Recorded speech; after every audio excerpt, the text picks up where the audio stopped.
Bueno, hoy son dos clases de urinefro, en realidad es más urinefro, pero bueno, hoy vamos a hablar básicamente algo de infecciones urinarias, de dilatación del tracto urinario y de los consensos respecto de las dilataciones del tracto urinario en pediatría, y vamos a hablar un poquito de reflujo.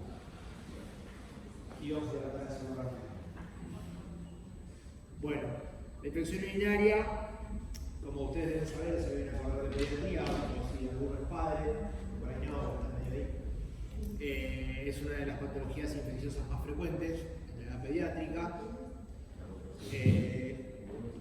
Hay que estar siempre atento y el objetivo, sobre todo del radiólogo pediatra, es que no se nos pasen las malformaciones congénitas del tracto urinario y saber cuándo está indicado los estudios por imágenes en los chicos con infecciones urinarias. Que va a depender de varias cosas, como vamos a ver ahora, de la edad y de algunas características inclusive clínicas de la infección y más. Se habla de infección urinaria recurrente cuando hablamos de un episodio de infección urinaria alta y un episodio de infección urinaria baja, o sea, este es uno más el otro. Cuando hablamos de dos episodios de infección urinaria alta, o cuando hablamos de tres o más episodios de infección urinaria baja. ¿Por qué les hago la referencia de infección urinaria recurrente? Porque la infección urinaria recurrente va a ser una de las opciones en las que vamos a necesitar el uso adicional de métodos complementarios más tarde. Y respecto a la infección urinaria típica, es aquella que después de 48 horas de tratamiento no tiene buena evolución clínica, aquella que cursa con oliguria en un estado de hidratación del chico, aquella infección urinaria que en el examen físico uno palpa una masa abdominal, aquella infección urinaria en cuyo cultivo se detecta otro germen, que no es una Escherichia coli, que es por lejos el germen más frecuente, aquella que cursa con un cuadro de sepsis, con hemocultivos positivos para el mismo germen para el cual desarrolla el hemocultivo, y aquellas que cursan con alteraciones de la función renal. La evaluación por imágenes, digamos, puede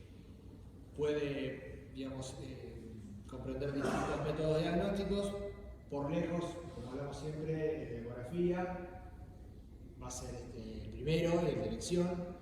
La cistoretrografía miccional tiene indicaciones puntuales, y ahora vamos a hablar un poco de eso, y es un poco lo que quiero que se lleve como cuál es el algoritmo de estudio.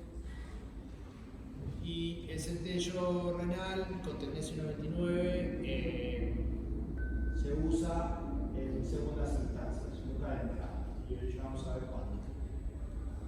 Bueno, la ecografía, ventajas y desventajas de la ecografía, no tengo que nombrárselas. Ustedes ya la saben y lo hablamos todas las clases porque los radiólogos pediatras somos acérrimos defensores y vivimos de la ecografía. ¿Y cuáles son las indicaciones para el estudio de anomalías congénitas? En la infección urinaria ya vamos a ver cuándo.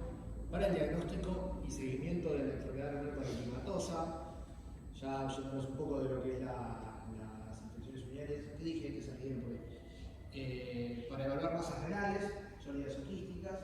Cuando hablo de quistes,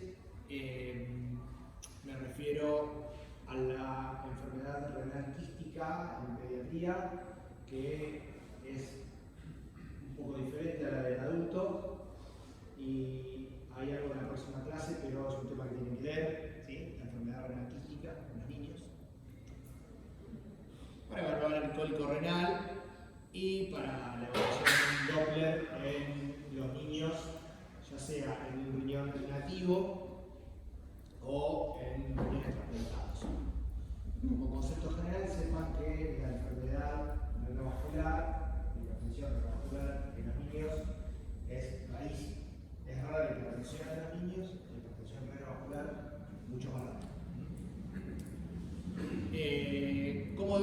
acercarse un paciente para realizar una ecografía, paciente pediátrico para realizar una ecografía, me veo obligado a contárselo, que están los libros, pero la realidad es que es muy difícil, porque los niños, sobre todo los menores de 2 años, no tienen continencia y se hacen pis cuando les pinta, ¿sí? Cuando se asustan, cuando apoyas el traductor, cuando te haces pis. Entonces, la preparación uno la puede indicar, pero si el chico llegó y se hizo pis, le vas a hacer la ecografía con la vejiga vacía y vas a tener que esperar. Entonces, hasta 4 años de vida, recomendamos a la mamá que le dé 250 centímetros cúbicos de líquido, lo posible que no sea gaseosa, para que no se distienda tanto, media hora antes del estudio. De 4 a 10 años, el doble, 1 hora antes. En chicos mayores de 10 años, más, 750 a 1 litro, 1 hora antes.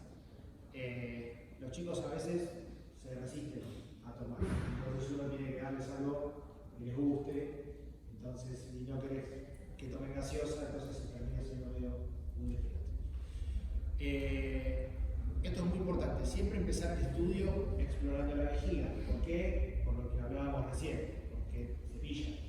Entonces, lo primero que tenés que ir a ver es la vejiga y estar listo para sacarle la foto de la vejiga antes de que se haga pis, porque probablemente suceda. Sobre todo si usamos el gel frío. Siempre se recomienda calentarlo un poquito, el gel. Los ecógrafos más nuevos tienen calentadores de gel, los ecógrafos más viejitos, a veces lo que se puede hacer es agarrar un descartador, los descartadores de agujas, le sacas la tapa, lo llenas con agua caliente y pones el pomo de gel ahí adentro. Y entonces la técnica, esto es lo que hacemos en la biología pediátrica, la técnica. Calentas el gel así, entonces no tan frío y el chico no se asusta, no llora y no se pilla. Es un bien. Es lo posible evaluar la vejiga pre y postmiccional. A ver, en el contexto de un chico neurológicamente sano, o sea, no estamos hablando de un chico con un defecto de fusión del tubo neural, estamos hablando de un chico neurológicamente sano, que mueve bien las piernas, que no tiene pivot, que tiene la columna bien cerradita, que no tiene un estigma cutáneo, la probabilidad de que tenga una vejiga neurogénica es más baja. Pero si se puede evaluar pre y postmiccional, siempre es ideal. Yo lo digo porque a veces, casi siempre, uno está a las apuradas, tiene muchos pacientes, quiere terminar rápido y no evalúa pre y postmiccional. Otro de los motivos importantes en los cuales hay que evaluar pre y postmiccional es no solo para ver la funcionalidad de la vejiga, sino cuando tenemos una dilatación del tracto urinario, ¿no? Que ahora vamos a hablar bastante de eso. Cuando vos tenés una dilatación, y está bueno evaluarla con la vejiga llena y con la vejiga vacía para ver si se modifica. Y después, bueno, los riñones deben ser evaluados tanto en el plano longitudinal como en el plano transversal para tomarle las medidas. Y sobre todo con el paciente, primero en el decúbito dorsal y después con el paciente en decúbito plano. ¿Por qué? ¿Por qué creen que es importante evaluarlos primero en el decúbito dorsal? ¿Opciones? El tema de cómo está dispuesta la pelvis renal. Bien, perfecto, sí. El tema de cómo está dispuesta la pelvis renal es bueno, sí, es bueno saberlo. Para favorecer el descanso.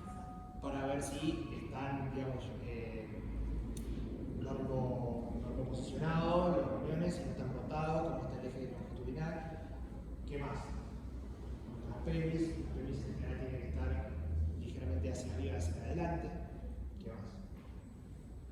¿Opciones?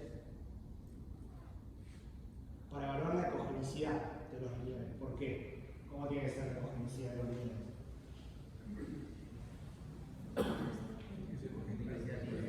¿Cómo? Isoglicogénica respecto del hígado. ¿Sí? Entonces, cuando el paciente es decúbito dorsal, es más decúbito ventral, es más difícil evaluar comparativamente contra el hígado y el vaso, respectivamente. Entonces, por eso primero lo miramos panza arriba y después lo miramos panza ¿Por qué otra cosa se les puede ocurrir que es importante verlo de las dos maneras? ¿Cuál era tu nombre? Elisa. Lo que dijo Elisa también. La estenosis pilolateral, ¿por qué se produce la estenosis pilolateral? Por estructuras anatómicas. Por estructuras anatómicas, que a veces cuando uno pone al paciente en el cúbito ventral, cambia esa dilatación. El paciente con estenosis pilolateral. A veces es muy sutil, pero cambia. Siempre acostúmbrense a agarrar los riñones con el chico acostado, panza arriba y el chico acostado, panza abajo. Y otra causa más. Cuando no vemos bien los polos, ¿sí? Cuando no vemos bien los polos y puede tratarse de una herradura, sobre todo, ¿cuál es la herradura más frecuente? Es aquella donde los riñones están unidos por un puente prevertebral entre ambos polos inferiores. Entonces uno ve, busca el riñón longitudinal, en el paciente acostado panza arriba, no encuentra el polo inferior y en un corte transversal en la mitad de la panza encontrás el puente. ¿Sí? Es un error muy frecuente de cometer cuando uno empieza a ver niños que se te escape una herradura. ¿Sí? Muy bien, respecto de la vejiga, saber que el espesor de la pared está más o menos entre 3 y 5 milímetros, pero que siempre depende del llenado. Que cuando hay un espesor mayor de 5 milímetros podemos decir que la vejiga está engrosada. Y siempre medirlo en la pared posterolateral o anterolateral, evitando en el centro, como marca la flechita amarilla del fondo del medio, ahí está la inserción del braco, entonces a veces puede estar en ese sector un poco más engrosada. Y del lado de la pared posterior está el trígono vertical, y también puede estar, pensar que ahí es una pared muscular un poco más gruesa, y entonces podemos tener un falso engrosamiento si lo medimos ahí. Y después mirar siempre las características y la ecogenicidad de la pared, que saben que los procesos inflamatorios o infecciosos, la mucosa de la vejiga, que es la parte más interna de la pared, suele estar más homogénica e irregular. ¿Cuánto se llena una vejiga de un niño? Más o menos esos son los volúmenes, ¿sí? Es muy relativo, depende del estado de hidratación, depende de cuánto haga físico. Un chico es muy variable, pero eso es lo que dice la estadística en los libros y la gente que se pone a medir eso. Y el residuo postmiccional a veces es difícil sacar el volumen, pero bueno, uno lo saca con 3 medidas, el plano transversal, mide el AP y el diámetro lateral, y después en un corte longitudinal mide el diámetro longitudinal, hace la cuenta, multiplica por 0,54 y te sale el volumen de la vejiga. ¿Cuál es el volumen postmiccional? Ese, hasta el nivel aceptable postmiccional, hasta 20 mililitros, o menor del 10%, menos del 10% de lo que tenía en la medición del volumen premiccional. Cuando medimos de rutina, en general, yo no mido el volumen vesical en mi niño. Se hace, por ejemplo, en el seguimiento de chicos, como les decía, con una vejiga neurogénica, en donde por ahí tiene indicado cateterismo intermitente y entonces le pedís a la mamá que lo cateterice y después evaluás el volumen post-cateterismo para ver si tiene una buena técnica de vaciado o no, si lo cateteriza adecuadamente, o en chicos que hacen tisolos pero tienen algún tipo de uropatía o vejiga neurogénica, un post-quirúrgico de una médula anclada, donde bueno, lo sigue el urólogo y te pide, es como una especie de urodinamia secundaria a una valoración ecográfica, ¿sí?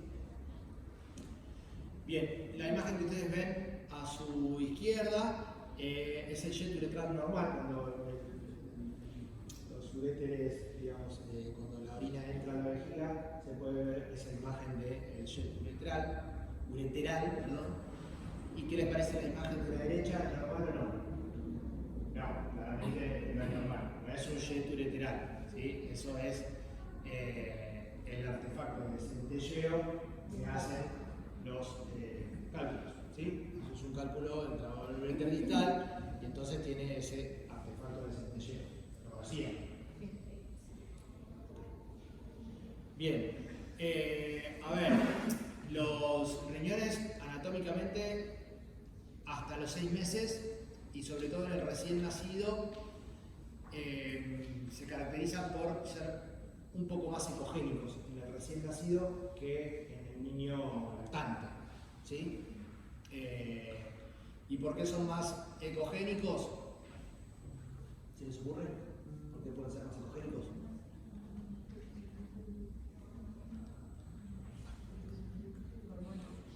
Hormonas. Siempre, viste, por hormonas. Tienen más glomérulos en general que los adultos. Y otra cosa.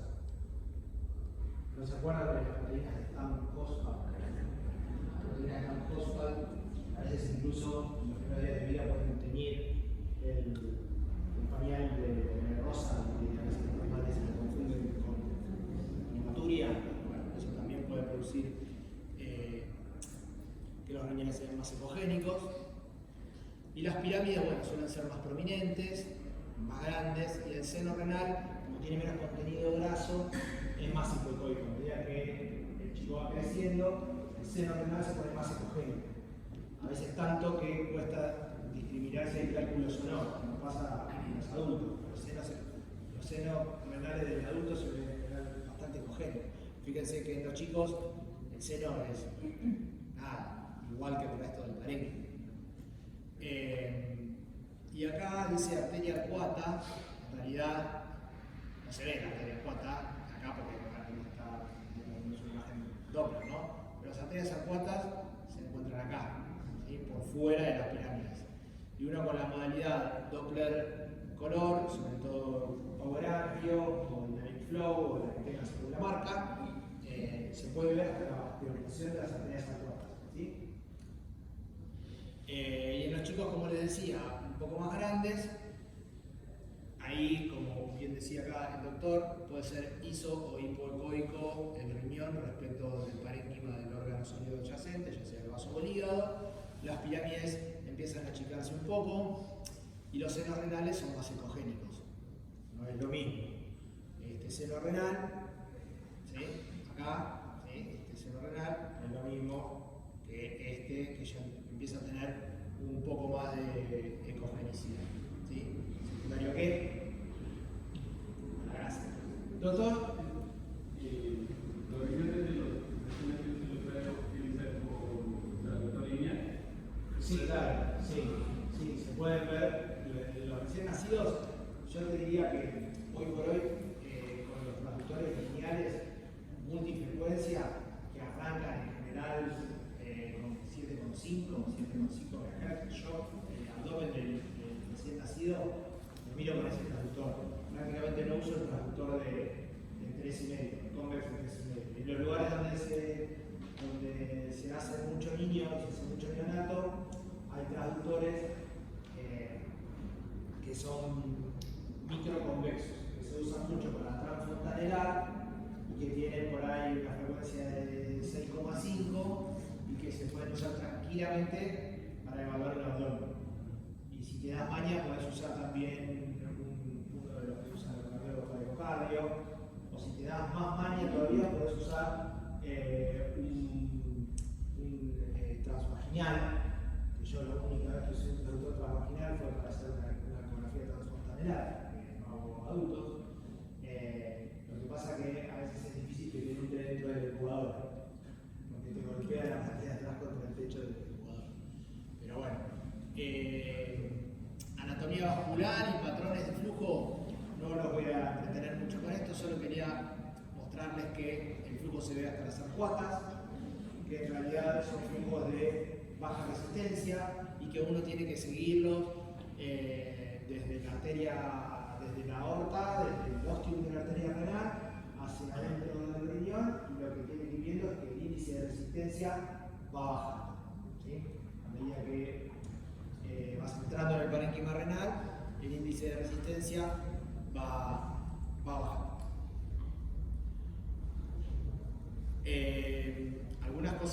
de las variantes anatómicas. En los adultos supongo que no deben ser muy diferentes.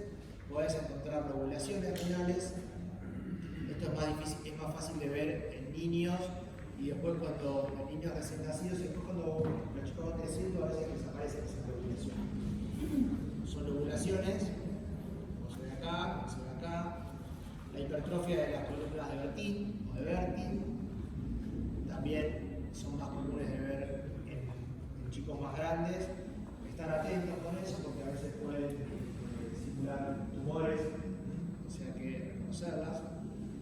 Y después, variantes de la normalidad, como esto, hiperecogenicidades pasajeras de las pirámides, como esto, que son depósitos de proteínas de FAM, lo que les decía hace un rato, que les da, incluso al resto del parénquima renal, también les da un aspecto de mayor ecogenicidad. Esto es un neonato, fíjate que está evaluado por un transductor lineal, y fíjense cómo se ve la columna acá atrás. Es todo muy chiquito. No sé si alguna vez vieron, lo vieron en vivo, solamente lo ven en mi clase, pero es, la ecografía de los neonatos es todo, hasta lo que no querés ver. Bueno, sí. Sí.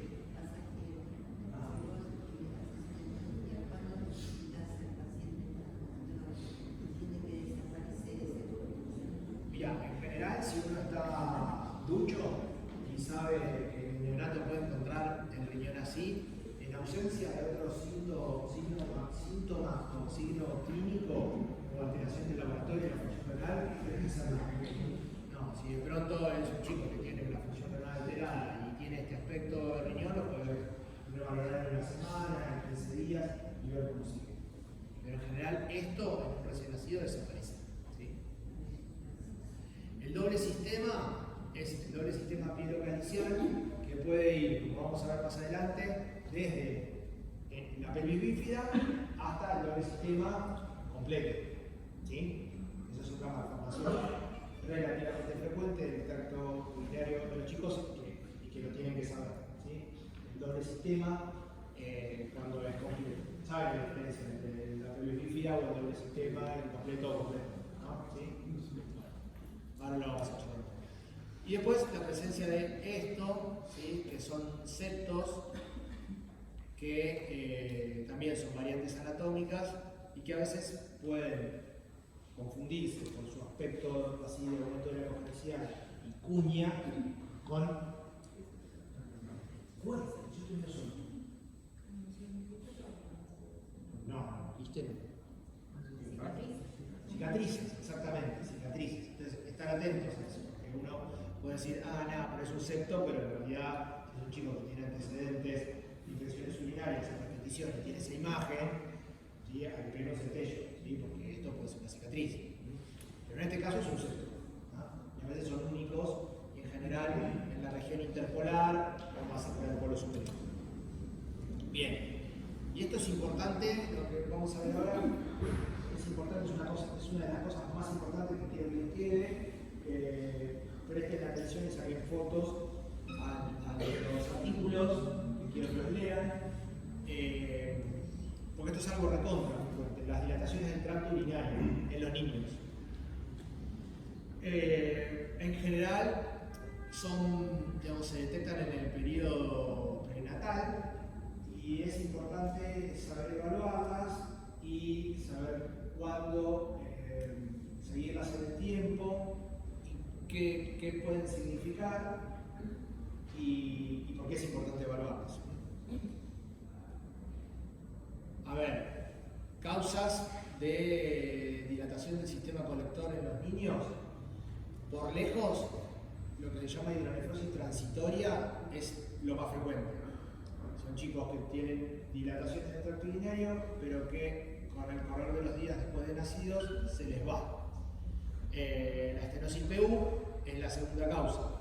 El reflujo es la tercera, pero que en general se acompaña con dilatación ureteral también. Y después, las otras son más raras. ¿Sí? A ver,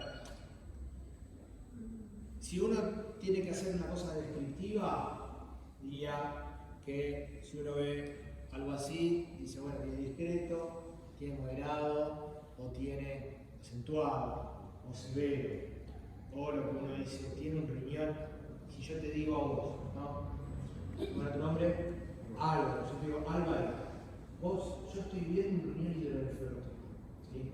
Vos, en tu cabeza, ¿qué te vas a sentir? Una cosa así, o sea, llena de agua, ¿sí? Y yo te digo, tiene una ectasia piel. ¿Qué te vas a imaginar? La pelvis, pero ¿quién dice que la pelvis, que la palabra ectasia piélica puede ser, perdón, el término una boludez, o puede ser algo que para ese chico implique tener infecciones urinarias a repetición y después tener una uropatía o transformarse en un urópata y terminar en infección insuficiente renal por infecciones urinarias a repetición? No lo sabemos, siempre. Por eso es que a lo largo del tiempo se fueron construyendo y se fueron desarrollando y van cambiando incluso consensos para definir la dilatación del tracto urinario y todos usar un mismo lenguaje, sobre todo los radiólogos, para que después el urólogo pueda proceder de acuerdo a lo que nosotros le decimos que vemos. Entonces, siempre lo importante es que la dilatación del tracto urinario en los estudios postnatales sea evaluada por alguien que sepa, que en lo posible sea siempre la misma persona. Siempre el primer estudio después de las 48 horas de vida. El chico nace y si te llaman directamente de la NER y te dicen que lo vayas a ver porque tenía estudios en el periodo prenatal que le decía que tenía dilatación de un riñón y entonces quieren que vos lo veas allá y el pibe nació hace 6 horas. ¿Y por qué quieren que lo vea allá? Para ver si no hay dilatación transitoria. ¿Cómo? Para ver si no es transitorio. Sí, pero yo te hago la pregunta desde el otro lado. ¿Por qué crees que el neonatólogo quiere que lo vea allá? Si nació hace 2 horas. Porque es un neonato y que seguramente dentro de 48 horas, como mucho, se va a ir de alta, ¿sí? Si nació y está todo bien. Entonces, sobre todo en los lugares privados, hay que facturar la ecografía, entonces hay que ver, hay que hacérsela.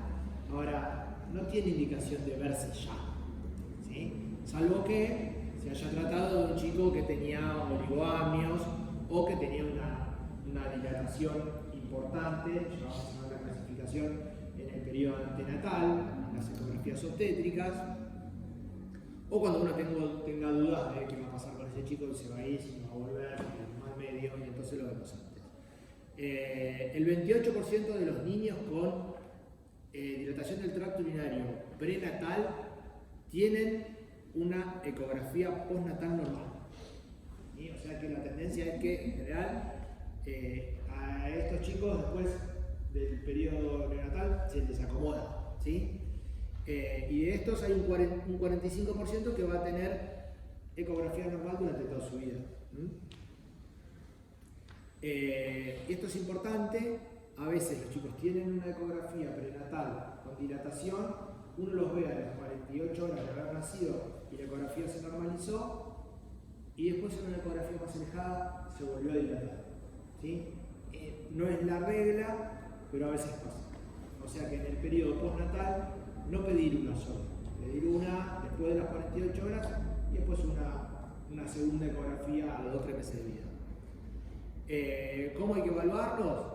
Hay que medir el diámetro antero-posterior de la pelvis en el corte transversal del riñón, ¿sí? Si no, no puedes medir el antero-posterior, ¿sí? ¿Se entiende? Hay que evaluar también el espesor del parénquima, cómo está el espesor del parénquima, si está disminuido o si está normal, cómo es la ecogenicidad de ese parénquima, si hay o no hay compromiso del uréter en cuanto a la dilatación y cómo están las paredes de la vejiga. ¿Sí? Entonces les decía que hay un consenso multidisciplinario que se publicó en el 2014 respecto de la dilatación del tracto urinario. lo que les decía, esperar 48 horas antes de hacerle el primer control. Siempre realizar el examen con el paciente en la misma posición, entre examen y examen, ¿sí? Yo les decía hoy, evaluarlo acostado, panza arriba y panza abajo, por supuesto. Y para hacer las mediciones siempre de preferencia en el decúbito ventral. Y como regla general o como número, si hay un número que tienen que recordar, es 10 milímetros el diámetro anteroposterior de la pelvis, como para considerarlo normal, menor de 10 milímetros o patológico mayor de 10 milímetros.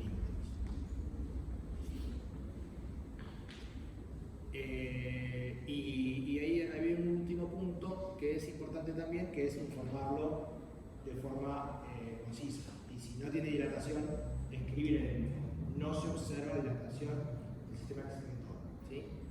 Y si se observa dilatación del sistema excretor, que es lo más importante, que es lo que quiero que les quede de este tema, es lo que vamos a ver ahora. El consenso sugiere utilizar el término dilatación del sistema excretor en lugar de términos menos específicos como hidronefrosis, ectasia, prominencia, que es muy común de ver en los informes de ecografía. Después de determinar el grado de dilatación por algunos parámetros que vamos a ver ahora, y esto también es importante por los parámetros que vamos a ver ahora, que siempre elegir el parámetro más grave, aun cuando los otros estén normales, ¿sí? Ahora vamos a ver esos parámetros. A ver, el diámetro antero-posterior de la pelvis se mide en milímetros y en el corte transversal, como les decía. Después tenemos que hablar de la dilatación del sistema calicial, si es el sistema calicial central o es el sistema calicial periférico, y definir si está presente o ausente la dilatación de cada uno de ellos. Después, el espesor del parénquima, si el espesor está disminuido o es normal. Y después, cómo es la apariencia de ese parénquima, si está ecogénico, si la ecogenicidad es normal, o si hay presencia de quistes o alguna anormalidad que podamos ver en el parénquima. Después, bueno, si hay o no hay dilatación ureteral y cómo está la vejiga. A ver, presten atención a esto.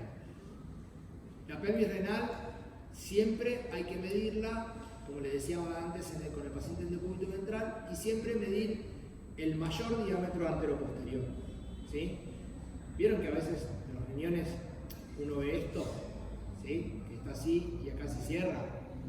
Entonces siempre la medida que va es esta, la peor medida, ¿sí? Hay que ser pesimista. Siempre la peor medida. Acá es la misma medida, entonces, porque puedes medir acá o puedes medir acá, ¿sí? Entonces siempre la peor medida, acá. Y siempre medir aquella medida que tiene a ambos lados parénquima renal. Vieron que esto es común de ver a veces. Esto. Me llaman una pelvis extrarrenal. ¿Sí? Siempre, ¿dónde hay que medirlo? Hay que medirlo de acá a acá. ¿Sí? Acá el esquema dice de acá a acá, pero porque acá está más dilatado. ¿Sí? Pero acá hay parénquima y acá hay parénquima, tenemos que medir acá. No acá y menos acá. ¿Se entiende? ¿Seguro? Bien. Bueno, esto está publicado, es así y hay que tratar de respetar el consenso. A ver, entonces, esto es para lo prenatal. Mucha bola no le doy, no hago ecografía prenatal. Para el postnatal hablamos de dilatación del tracto urinario P1, P2 y P3. ¿Sí? Si la dilatación de la pelvis, ¿sí? Esto es el diámetro antero-posterior de la pelvis, lo que veíamos recién en los esquemas anteriores. Si mide menos de 10, decimos que es normal. Entre 10 y 15, podemos decir que es UTDP1. Si tiene mayor o igual a 15, podemos decir que es UDPT2. Y si tiene más de 10, pero tiene alteraciones en el parénquima, digamos, en el espesor del parénquima, en la apreciación de la apariencia del parénquima, o tiene dilatación del uréter, o la vejiga está alterada, entonces podemos hablar que tiene un estadio P3. Entonces, cuando ustedes pongan, ahora en un informe de una ecografía que tiene dilatación del sistema excretor, pónganlo con esta nomenclatura, ¿sí? UTD AN. Pónganle si quieren la medida del ángulo posterior de la pelvis. Pero describan esto, ¿tá? Porque podés tener un chico que tenga una pelvis de 10, pero si el espesor parenquimatoso está disminuido, entonces tiene que ser clasificada como 3, ¿sí? No como 1. Bien, ¿y por qué es importante esto? Porque el seguimiento ulterior, recuerden esta imagen, porque el seguimiento ulterior va a ser diferente, ¿sí? Si tiene UTD-P1, si tiene UTD-P3. Entonces, en el normal, nada, ¿sí? Es normal, no tiene dilatación. En el P1 tiene dilatación del sistema calicial central, si querés, y tiene un riñón normal. Si tienes P2, en general hay más compromiso del sistema calicial periférico, ¿sí? Como este chico. Vemos que tiene más compromiso del sistema calicial periférico. Fíjense que acá en ningún momento estamos hablando del diámetro anteroposterior de la pelvis. Estamos viendo dos cortes longitudinales, ¿sí? Y en este caso decimos P3 porque no sabemos cuánto mide, pero sabemos que el espesor parenquimatoso está disminuido, que la dilatación del sistema calicial periférico y central es enorme. ¿Sí? Doctora. Una pregunta, por ejemplo. Pregunta. ¿Hay una medida del espesor de Sí, alguna hay. edad? Sí. Porque, Hay. Es muy buena la pregunta. o de un mes, así, tanto la parte lateral como la cortical, la parte cortical es más gruesa, o sea, más ancha que la medular. Hoy cuesta definir un poco. Claro, de hecho, el espesor parenquimatoso cortical uno lo puede definir bien cuando hay algo de dilatación, ¿sí? Si vos no tenés nada de dilatación, la pelvis está aplastada, no es. Por ejemplo, ¿desde qué edad ya se puede medir el espesor cortical? Siempre lo puedes medir. ¿Siempre? Sí, siempre lo puedes medir,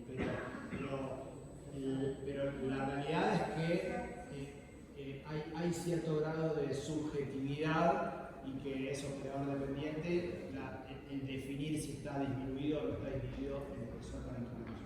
Sí hay algunas tablas de acuerdo a la edad, porque no es lo mismo hablar de espesor parenquimatoso disminuido en un neonato que en un chico de 8 años. ¿Sí?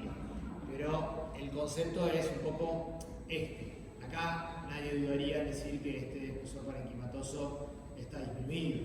¿Sí? Pero en este caso se ve que no. ¿Se nota la diferencia? En este caso no, tampoco. Son ejemplos exagerados. ¿Sí? Por eso, para definirlo como 3, no solo se toma el espesor parenquimatoso cortical, también se evalúa las características de la coherencia del parénquima, si tiene o no tiene dilatado el uréter, ¿sí? ¿Qué pasa con la vejiga? Bien. Y esto habla un poco del seguimiento de los chicos con dilatación. Aquellos que tienen una dilatación de bajo riesgo, uno puede hacer un control de 1 a 6 meses. En aquel que tiene riesgo intermedio, como es el P2, hay que hacerlo de 1 a 3 meses. Y en los que tienen P3, el seguimiento es mensual.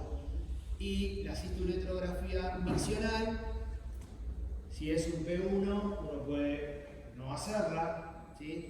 Entonces queda a criterio del clínico. Si es un chico que tiene un P1, pero tuvo 2 infecciones urinarias en el primer semestre, como vamos a ver ahora, uno no dudaría en hacerle la cistuloelectrografía.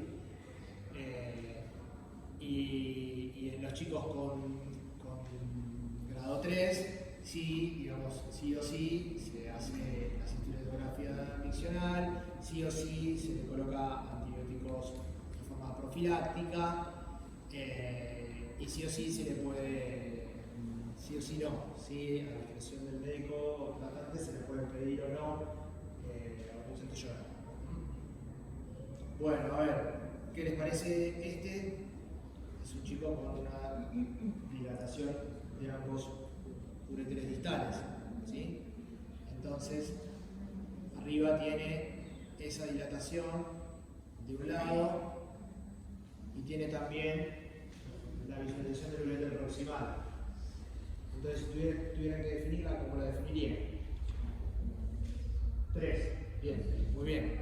No hace falta ver nada más. Tiene dilatación del uréter y el uréter distal y tiene la dilatación arriba. ¿Qué es lo que hace que sea 3? El uréter. Bien. Entonces, listo. Estos son otros ejemplos que ven acá. Bien, un ureterocele. En el paciente pediátrico, el ureterocele ortotópico, que es como ustedes ven en los pacientes adultos, es rarísimo, prácticamente no existe. Yo creo que vi 1 o 2.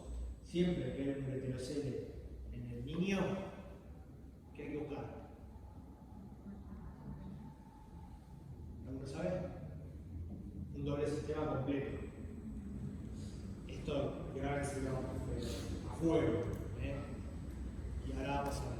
Bueno, este es un caso de un chico con una vejiga neumogénica, ¿sí? Vieron el micocelio, qué sé yo. Fíjense, ambos uréteres muy dilatados, es una vejiga con una pared engrosada, triangulada. Este es otro que tiene cálculos adentro, y esto es un divertículo parametral, ¿sí? ¿Qué es esto? ¿Saben? ¿Lo vieron otra vez? No, no creo que lo hayan visto. Esto me parece un pólipo, ¿sí? Y esto se suele ver en aquellos chicos que para el tratamiento de los reflujos vesicoureterales del tercer grado en general, se les hace como una inyección de colágeno, no sé qué le ponen, no es colágeno, no me acuerdo ahora, que es para aumentar la turgencia del neurón vesicoureteral y evitar el reflujo sin hacer un reimplante vesicoureteral. Y a veces les va muy bien, ¿sí? Siempre que no se nos hagan el truco. Bueno, ¿qué es esto? Un chico con hematuria un hematoma con vascularización adentro. No, era un rabdomiosarcoma es un tumor bastante mal pronóstico en pediatría, ¿sí? El rabdo de vejiga. Que en realidad se dice que es de vejiga, pero muchas veces se termina sin saber bien de dónde es realmente, si es de la próstata, si es de la vejiga, como que pierde un poco el domicilio. Y esto es una duplicación vesicada. Raro, pero existe, ¿sí? Bien, esto sí es un hematoma. ¿Quién dijo hematoma? Este sí. Parece parecido, pero es el doble del hematotecal. Y esto es una cistitis hemorrágica. Fíjense, esta pared así muy engrosada es una cistitis hemorrágica. Y esto es una vejiga con residuo. ¿Sí?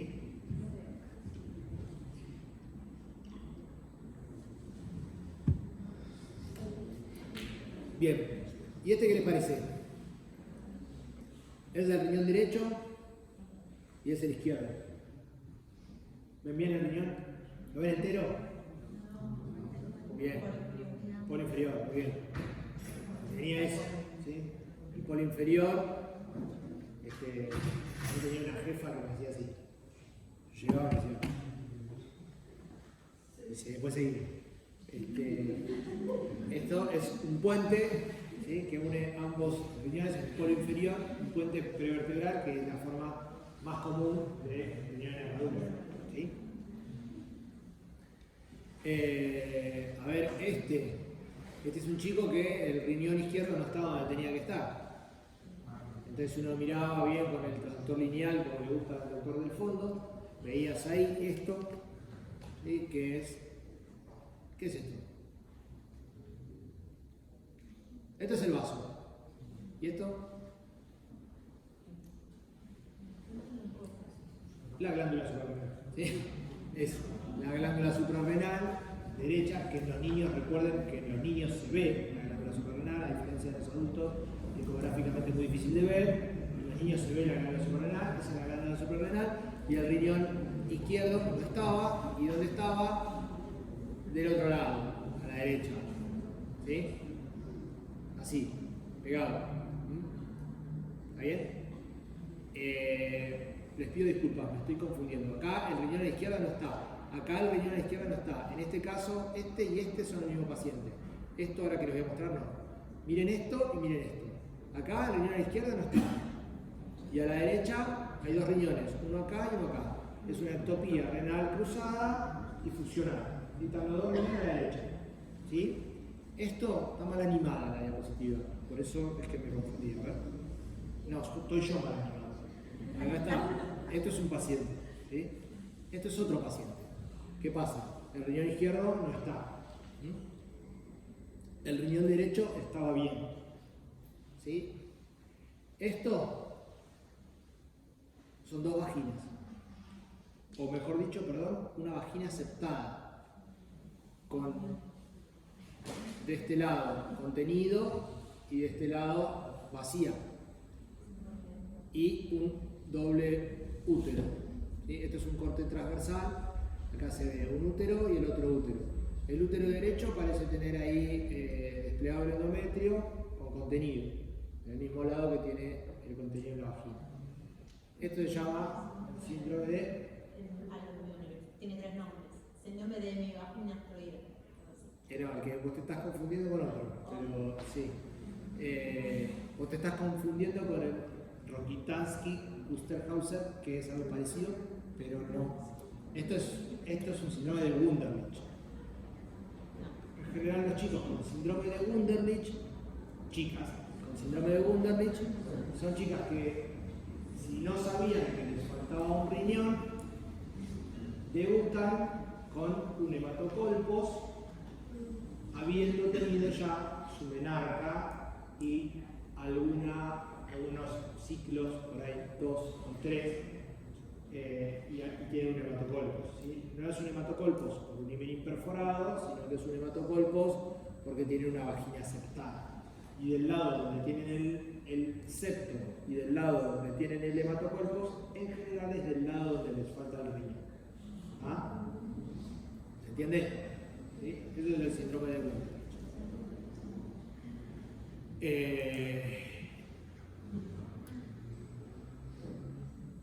No me acuerdo. Capaz que esta chica tiene un riñón pélvico, pero en general el Wunderlich tiene agenesia renal. ¿Sí? ¿Cómo? Por eso sí, esto parece la vejiga, por eso parece un riñón pelviano, pero el síndrome de Wunderlich es eso, es agenesia renal del lado de la vagina septada y el útero nivel, ¿sí? Bien, esto es un chico de 2 meses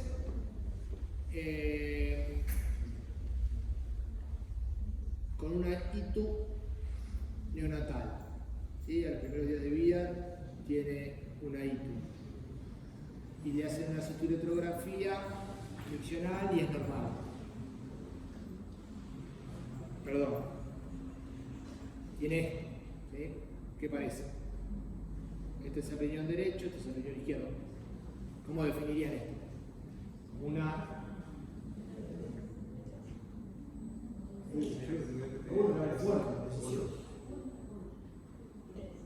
¿Uno? Parece 3, ¿no? Vamos a decir que yo les digo que mide 11. Está dilatado, ¿no? Mide 11. Pero miren esto. Miren estos cálices. ¿Sí? Es 3. Le hacen una citoretrografía miccional y la citoretrografía miccional es normal. ¿Por qué es normal? no tiene reflujo, ¿sí? Pero como tuvo una ITU y tiene esta ecografía que es patológica, se comió el centellograma, ¿sí? Y en el centellograma lo que se vio, no les voy a hablar del centellograma porque no me gusta, pero lo que se vio en el centellograma fue un retraso en la excreción, ¿sí?, del radiotrazador después de la administración de furosemida, ¿sí? Como que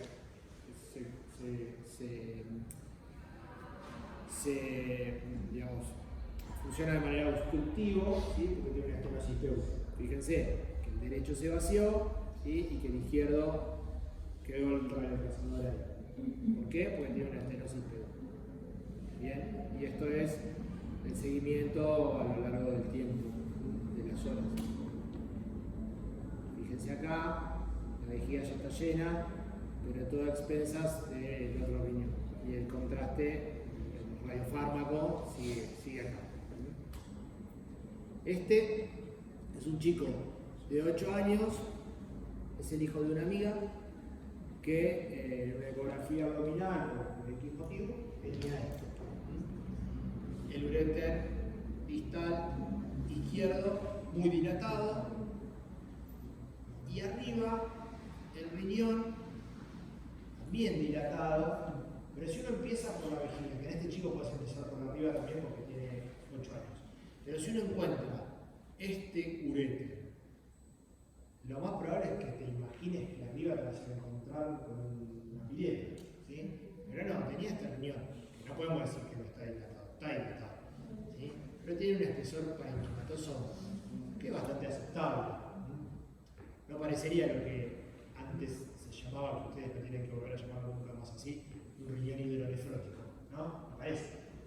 Pero bueno. Y se le hizo el centellograma y el centellograma vaciaba lento también. Y después te mostraba eso, vaciaba lento y te mostraba todo el sistema excretor de ese lado dilatado, que tenía un megauréter obstructivo primario. A veces el megauréter no es muy obstructivo, no le hacen el centello y el centello no es patológico, pero está dilatado igual. ¿Y por qué se dilata? Porque tiene un segmento general distal que es aperistáltico y hay en general una alteración del colágeno. A ver,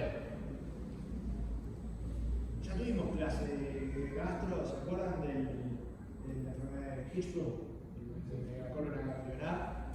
Es un análogo del megacolon, pero del uréter. ¿Sí? Es un uréter que no se contrae bien.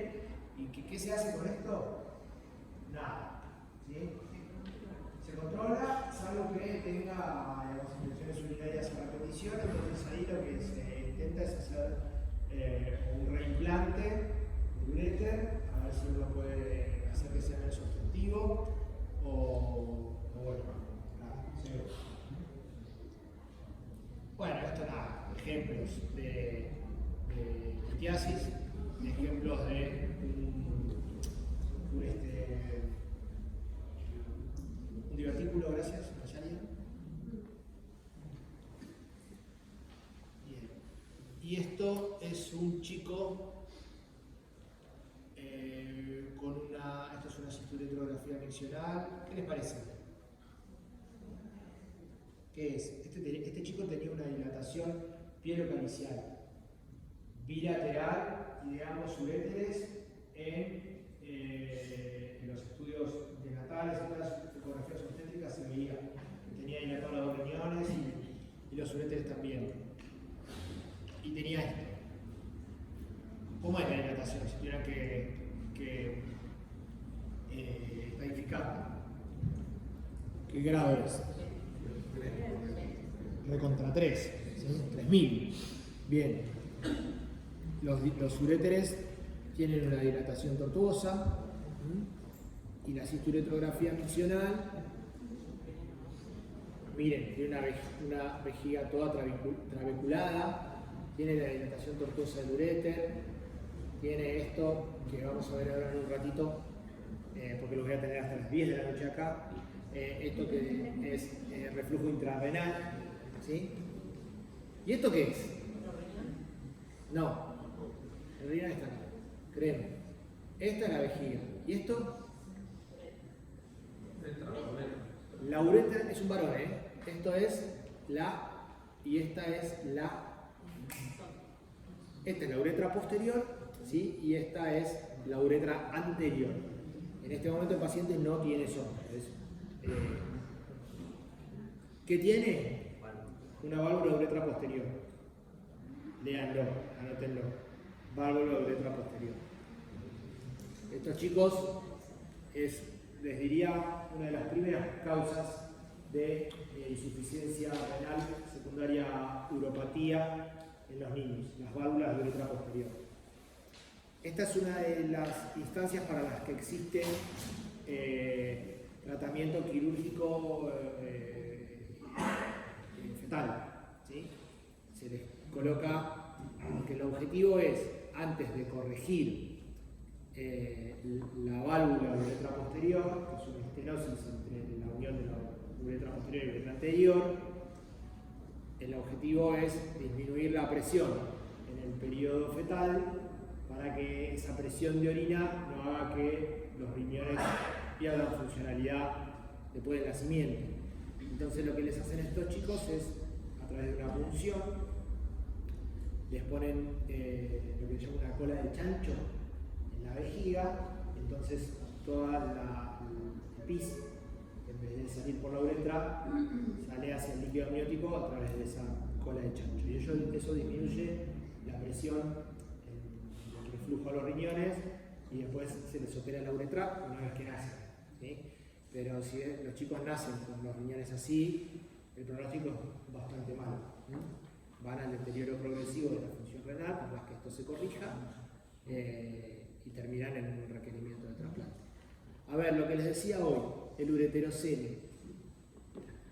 El ureterocele en los niños en general habla de doble sistema pielocalicial completo. Y el doble sistema pielocalicial completo es esto. ¿Sí? Esto es un corte longitudinal de un riñón que tiene dos hemisistemas. Un hemisistema superior, que fíjense que el parénquima es completamente displásico, y un hemisistema inferior que no parece, por lo pronto, muy dilatado, ¿sí? Y hay lo que se llama la regla de Weiger-Meyer, que dice que el hemisistema superior se implanta siempre en la vejiga por debajo del hemisistema superior y lo hace con un ureterocele. ¿Sí? El ureterocele siempre le corresponde al hemisistema superior. ¿Sí? Y el hemisistema inferior en general suele ser refluyente. ¿Sí? Está mal implantado, ¿está bien? No está normo implantado en la vejiga, está mal implantado y en general refluye. Esto que les acabo de decir, pregunta de examen, guárdenselo a fuego. ¿Sí? Esto dice la regla de Weiger-Meyer. Entonces, el superior tiene un ureterocele, es obstructivo y está dilatado, y el inferior en general es refluyente. Entonces, ¿qué les hacen a estos chicos? Cuando nacen y tienen su primera infección urinaria y se ve esto, en general, con este parénquima, este hemisistema superior, lo más probable es que va atrás. Entonces, lamentablemente, como eso es caldo de cultivo de infecciones a repetición, ese hemisistema superior vuela y se hace la heminefrectomía polar superior. Y esto les voy a dar un consejo de viejo, ¿sí? Que es, si vos ves un chico que tiene un doble sistema pielocalicial y las dilataciones de ambos hemisistemas son asimétricas, vos decís, uy, pero el de arriba está mucho más dilatado que el de abajo. Vos podés asumir casi con garantía que es un doble sistema completo. ¿Se entiende? ¿Por qué? Por ahí el chico tiene la vejiga vacía, no llegás a verle si tiene una actitud heterocele, pero si esa dilatación es asimétrica, quiere decir que el doble sistema, lo más probable es que sea completo. ¿Ah? Y que el superior, por la regla de Weigert-Meyer, está muy dilatado, más dilatado que el inferior, y que el inferior, por más que no lo veamos dilatado, en la cisturetrografía puede tener reflujo. ¿Sí? Y algo que es un signo característico es que yo le hago una cisturetrografía miccional, le lleno la vejiga al paciente, veo este reflujo, ¿sí? Con este signo, que se llama signo de la rama caída, que es que sube así y el sistema calicial está para abajo. Es el reflujo hacia el sistema inferior. Si el chico tiene un heterocele que es muy grande, como les decía antes, es obstructivo, no refluye, no lo vemos en la cisturetra. Lo que vemos es el reflujo al inferior. El reflujo al superior no lo vamos a ver porque no es refluyente. Es obstructivo porque tiene un heterocele. ¿Ah? A veces, si tiene un poco de parénquima, el superior, ¿qué hace el urólogo? Le pincha el ureterocele y con eso andan bien. Pero si le pincha el ureterocele y sigue haciendo infecciones a repetición y qué sé yo, hay que volar, porque mi sistema superior no va. ¿Está bien? Doble sistema de algo. Bien, y el reflujo vesicoureteral se define como el paso retrógrado no fisiológico de la orina desde la vejiga al ureter. ¿Sí? Sabemos que cuando no existe una causa evidente y es un defecto anatómico de la unión vesicoureteral, hablamos de primario, y secundario cuando hay un proceso obstructivo uretral, como es el caso de las válvulas de uretra posterior en el ejemplo que vimos antes. ¿Sí? El reflujo se define por distintos grados, del 1 al 5, en donde en el grado 1 el reflujo es al uréter distal o al uréter medio, y no llega hasta la pelvis. En el grado 2 llega hasta la pelvis, pero no la dilata. En el grado 3 llega hasta la pelvis, no la dilata, la dilata pero no evierte los cálices, ¿sí? Y en el grado 4 ya empieza a haber, ya hay eversión de los cálculos y ya hay cierta tortuosidad del uréter. Y el grado 5 es esto. El grado 5 en general pierde la morfología habitual del apéndice renal. ¿Sí? Está todo divertido para afuera, como este, ¿ven? Que parece un pie de un bebé. Miren este. Y acá no se ve, no me acuerdo si les traje o no, en este no se ve, pero hay un grado 6 de reflujo, que es cuando uno ve reflujo intrarrenal. Vos alcanzás a ver contraste, yo odio los contrastados, pero bueno, llegás a ver contraste adentro del parénquima renal, ¿sí? Acá, como fuera del sistema calicial, ¿sí?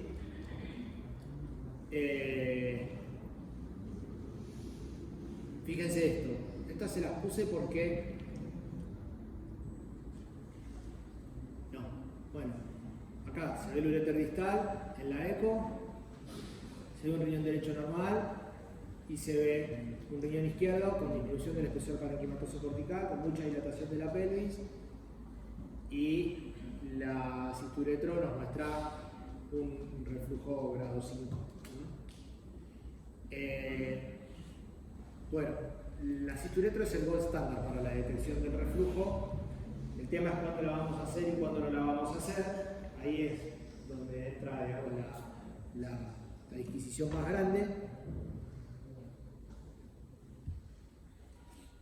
Van a escuchar por ahí que hay muchos trabajos hechos respecto de la uroresonancia.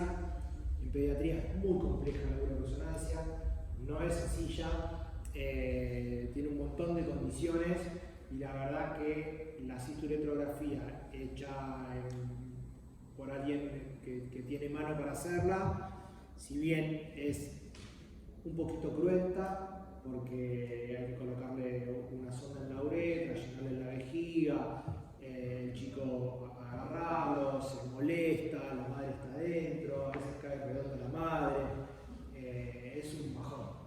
Pero cuando ya le agarré la mano, yo en una época cuando era becario en el hospital del primer año, estuve 9 meses en contrastados, por eso quedé un poco traumado. Pero por eso no me gusta. Pero yo he llegado a hacer 15, 20 cinturetros por día. Llega un momento en donde ya ni lo mirás al chico, te das cuenta cuando está haciendo pis. Y sale rápido, como todo, es práctico. Pero bueno, las desventajas es esto que les decía. Es invasivo, hay mucho disconfort del paciente y de la familia, y hay cierto riesgo de infección, aunque no grande, y bueno, la utilización de radiación. Más allá de que hoy, cuando yo hacía cinturetro, hacíamos los estudios, le dábamos radioscopía, y cuando vos veías que el pibe estaba pillando, tenías que sacarle la foto para documentarlo, y vos sacás la foto y tiene un delay. ¿Alguno de ustedes es técnico radiólogo? La doctora. ¿Alguien más? Cuando vos sacás una foto, disparás y pasan 1 o 2 segundos hasta que hace pip y saca la foto. Y por ahí, cuando sale la foto, el pibe ya había pillado. Entonces, para los varones, para los bebés varones, vos ya cuando el pibe ya vos veías que te apuntaba, ahí ya tenías que disparar. Y con un pie miraba la radioscopía y con el otro pie sacabas la foto. Un horror. Pero bueno, sigue siendo el buen estándar para el diagnóstico de reflujo. Infección del tracto urinario, hidronefrosis, infección del tracto urinario, ahora vamos a ver cuándo. Infección, hidronefrosis o ureterohidronefrosis detectado mediante ecografía pre o postnatal, o sea, cuando vos ves que mucha dilatación, grado 3, como decíamos antes, ahí sí podemos hacer una cistoelectrografía. Cuando hay hematuria, cuando hay ciertas alteraciones de la micción, incontinencia diurna o nocturna en un paciente previamente continente. Esto es importante, hablar de enuresis es un gran capítulo, no solo de la radiología, o no tanto de la radiología, sí de la radiología clínica. Tómenlo entre comillas, por eso lo puse con amarillo, ¿sí? Porque no es una indicación absoluta de hacer la cistoelectrografía. Y después en algunos chicos con malformaciones congénitas, que no vamos a hablar de ellas. ¿Cuándo está contraindicada? Cuando hay un neurocultivo positivo en la semana previa al estudio, por el riesgo de que es un procedimiento potencialmente séptico, el chico con infección urinaria hacer un cinturetro. En lactantes son niños con uropatías graves o pacientes con enfermedades intercurrentes, muestran un neurocultivo negativo pero viene con fiebre, bueno, no lo hacen, ¿sí? Ni hablar si tiene algún tipo de alergia de contraste grado. Entonces, esto se los quiero mostrar porque es un estudio que se hizo, y ya nos vamos acercando al final, presten un cachito más de atención. Un estudio que se hizo hace unos años en el hospital para los pacientes con antecedentes de infecciones urinarias y que se habían realizado ecografía, ver cuándo se justifica la indicación de la cistoelectrografía o no, ¿sí?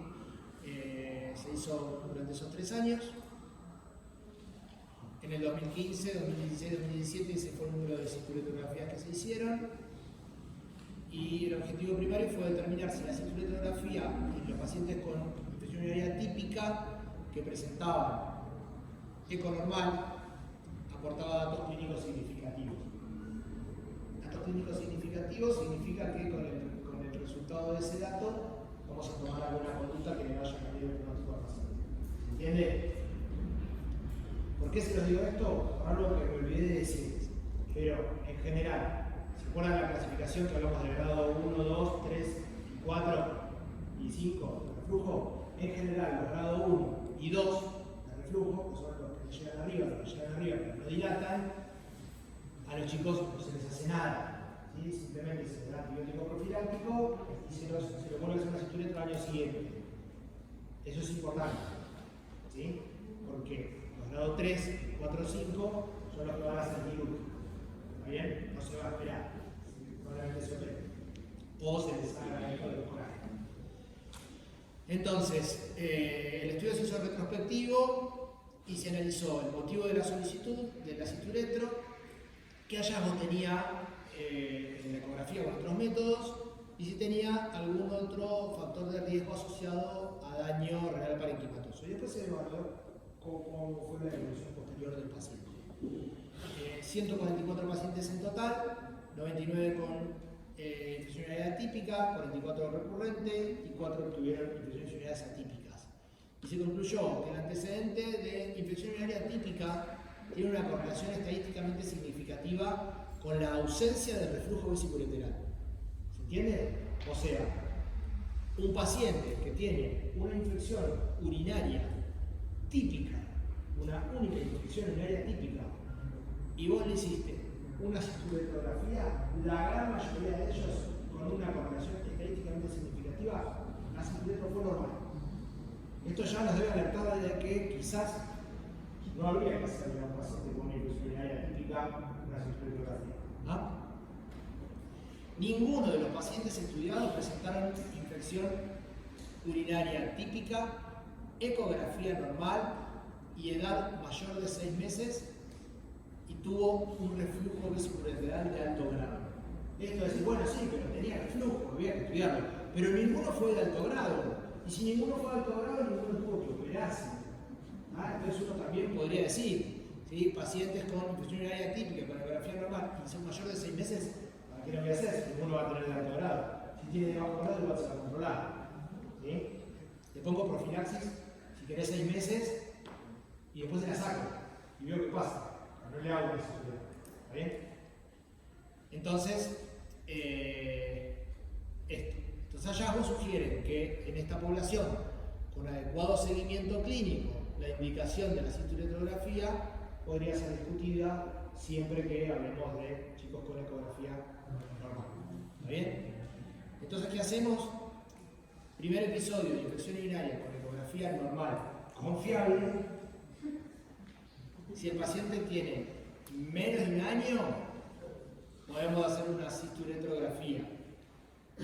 Y si la cinturetrografía tiene reflujo, le hacemos el centello.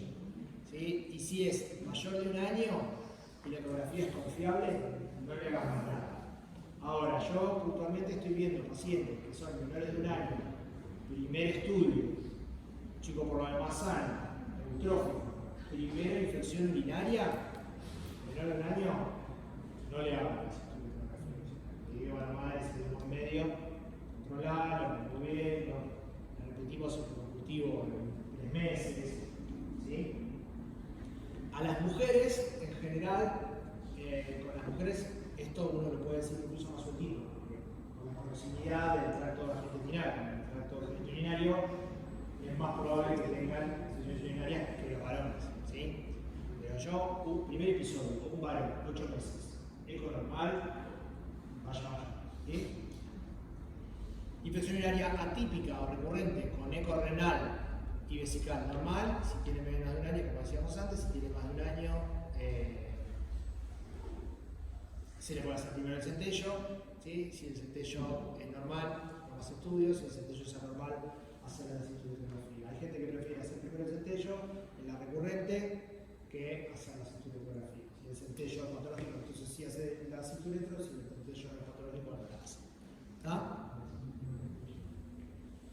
Muy bien. Y siempre recordar que cuando hablamos de pacientes niños, pediátricos, la evaluación interdisciplinaria es como lo más importante. ¿Sí? Si ustedes ven un niño, porque esto es recontra común, un niño con un estudio de imágenes urológico, patológico, no lo manden al nefrólogo, ¿sí? Mándenlo al urólogo. Siempre es muy común la comunicación al nefrólogo. Y el nefrólogo, sí, el nefrólogo pediatra tiene neuropatía pediátrica. Pero primero que tiene que ver es el urólogo, porque muchas veces tienen función renal normal. Entonces el nefrólogo entra, pero como segundo